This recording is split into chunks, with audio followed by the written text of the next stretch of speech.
No problem. So, Cedric, what we'll do, finish off with a couple of quick fire questions that we've been asked on the show.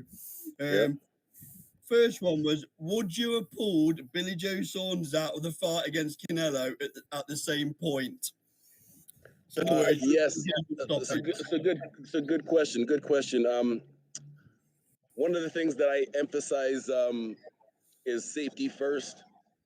I tell all my boxers one of the things that I hate hearing all the time is when I hear a boxer say, you know, I never want to quit. I'd rather die on my shield. That's one of the craziest things I ever hear in my life.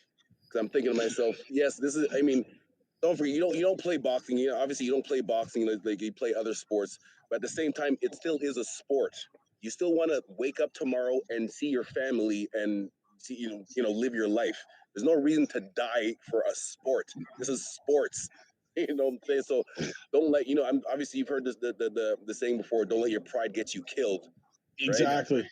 And so I tell my boxers, I said, because I've obviously as a coach for many years, plenty of boxers have said to me, yo, Cedric, if you ever stop the fight, I'm gonna be mad at you. I'll be very mad at you. So I tell them, okay, well, first of all, if you know you're gonna be mad if I stop the fight, then don't put me in a position to have to make that decision. Exactly. I don't think I'm going to stand there and watch you getting beat up all over the ring and be like, well, hey, he said he wanted to not throw in the towel, so I'm just going to sit there and watch him die.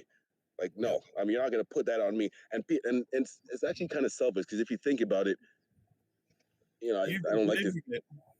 Pardon me? You know, if anything happens to that boxer, it's on your conscience as well, isn't it? Exactly. How is that supposed to be on me? Like, and I think it was last year, Patrick Day. I mean, there's a few boxers that passed away in the past couple of years, but I'm like, and I was listening to a podcast with the coach, and he just think of how the boxer that passed away, he lived right across the street from the gym, right? So it was cool. They'd come out, you see his mom say hi to him every day and stuff like that. And then, so how awkward do you think it is for him now when he comes out the house and he sees the mom, and and the mom's looking at him like, you were supposed to take care of my son, and now my son's not here. Like, you got to think about these things and how, and then I go to your funeral to show respect, and your whole family's looking at me funny because I'm the person that was supposed to be taking care of you. And then what? I'm supposed to just say, well, he said he wanted to not throw in the towel, so I just let him die. Like, I can't. You're not gonna put that on me.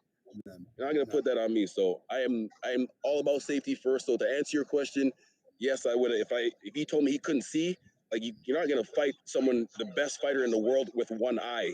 No. You're telling me you can't see, I'm stopping the fight. I don't care how mad you think you want to go on.